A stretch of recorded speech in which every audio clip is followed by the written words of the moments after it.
Hey everyone, welcome to the channel. Today we've got a really quick video for you. I've already released a Monster Energy Supercross 2 Xbox One review over on the channel. You can check that out right here. But what I'm looking at today is a graphical comparison between the Xbox One and the Nintendo Switch while I work on the review for this one. That's going to be live probably in the next 24 to 48 hours, so if you do want to stick around for that, hit like, hit subscribe, and we'll make sure to notify you as soon as that is live. I'm really excited for this one. The Switch is long overdue a good motorbike racer. We've had games like MXGP 3, which was absolutely just trash. We had Moto Racer 4, an arcade racer, also absolutely terrible. The last one in this series, it wasn't bad, but it was missing a lot of features. It was very half-baked. It was missing a lot of the career mode. It was missing any form of multiplayer. It was missing the track editor, and these are huge parts of that game. It's what made the first one so good.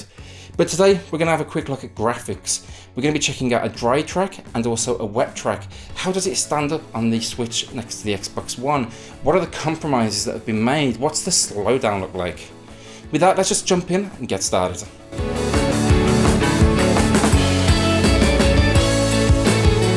Okay, so we're going to kick things off with the Xbox version. Straight away, you got 22 races on the start line. Card Gold looks absolutely terrible and just terrifying. The jagged face, just not a good look. But otherwise, you can see it's a very good looking game. The colours are really nice and vivid, realistic. The tail's kicking there from revving our engine. And the biker's movement, the legs, the body, the torso, it's all there. It looks really great. First turn, we're looking for slowdown that plagued the last releases, and there wasn't a single frame rate drop there, so that's absolutely perfect. Now over to the Switch, and unfortunately, like last year, we're cutting that field down by half to only 12 racers. Card Gold still looks terrible. Gotta say though, I prefer a Blood on the Nintendo Switch version. When it comes to the track now, the tail is still kicking. You can see that they haven't ignored these empty spots. They've actually put tough blocks there. They're not acting like we're stupid this time around. But what really struck me was the vivid colours. First of all, slow down on this first turn, and nothing, perfect. Milestone, this is what you need to do every single time you release a racing game. That's perfect. So back over to the Xbox One version, and again, you should be able to see that colour difference, that jump there in quality. What I really like here is the kickback from the bikes. As I said, that biker's movement looks really nice. But most of all, it's just how sharp this looks. The audience is absolutely huge, and there's definitely some missing frames there. But with so many individuals in that crowd, it's definitely less noticeable. It's definitely far from perfect, but it's something. Unfortunately, you saw that there is ragdoll physics still in this game, but the track deformation is really starting to kick in now in this race, and it really does look fantastic. So back over to the Switch version, and I just want to point out a few things here to do with that track deformation. You can see here, it's definitely not as pronounced. It is there, but you can see that wheel just cutting into the ground, that clipping. Now, I'm not sure if that's because they just don't quite have as many particle effects going on there as the Xbox One version, but I definitely did notice that throughout my playthrough. Also, these colours, it almost looks like a cel-shaded game. You can see on my arms there's like black outlines. It's almost like I'm a hand-drawn cartoon. It definitely lacks the realism in that sense. The speed is here though, the gameplay feels exactly the same, I will say that. But it looks a little bit unusual.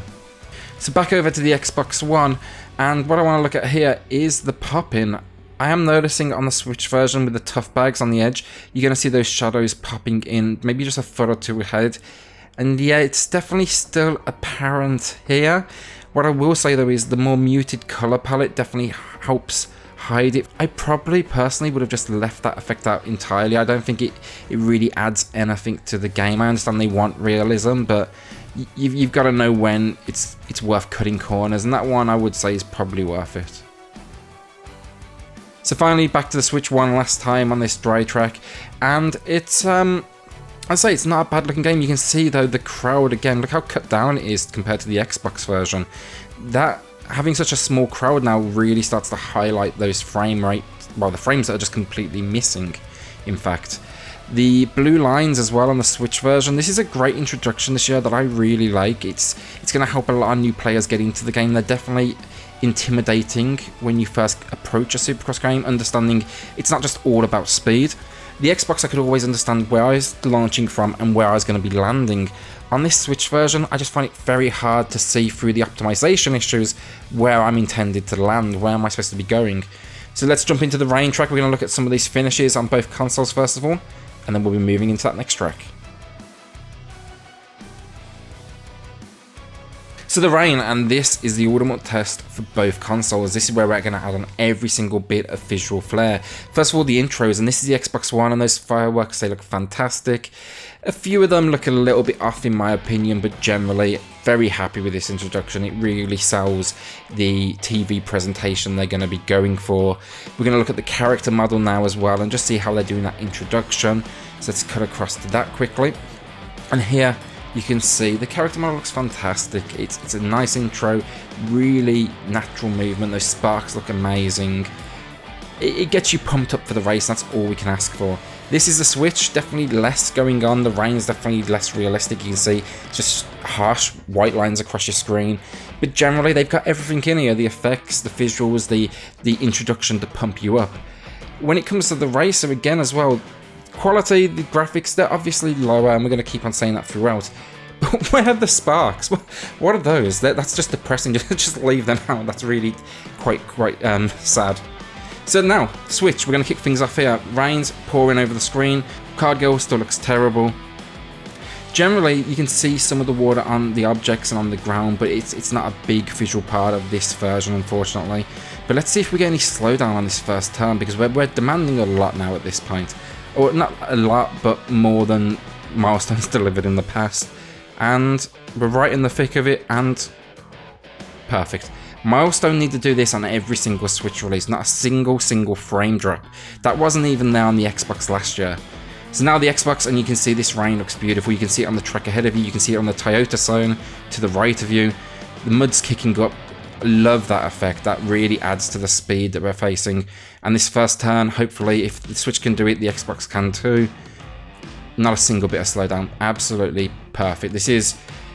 That's the main thing I wanted this year. I wanted the gameplay just to be spot on, and that looks like potentially what I've got. The sun there as well, that deformation is beautiful. You can see the bike just cutting in. So back over to the Switch version, and I want to talk about that track deformation, because it's a little bit strange on the Switch. It's there and it wasn't last year, so I'm really happy to see that. But it does get affected by popping. Now, when you're riding around these tracks, you're going to start to see it being created in front of you, and what it does, it almost creates like a moving sense to the ground, like you're driving over lava. If you take a look here as well, you can really start to see it popping in. Now, it doesn't break the game, but it definitely makes it feel a little bit weird, like you're not quite sure of what's going on in the track ahead of you, what you should be looking out for. Generally, I will say I am happy, but that's a big thing on these rain tracks. I think I'd avoid playing in the rain on the Switch, just because I just couldn't help but keep on focusing on it. So, back over to the Xbox and the last few pieces, but look at the mud on that uniform, that water. You can see the bike's wet, the rider's wet. It looks incredible. The clothing's still moving as well. There's a lot going on there, and it really adds to the realism again.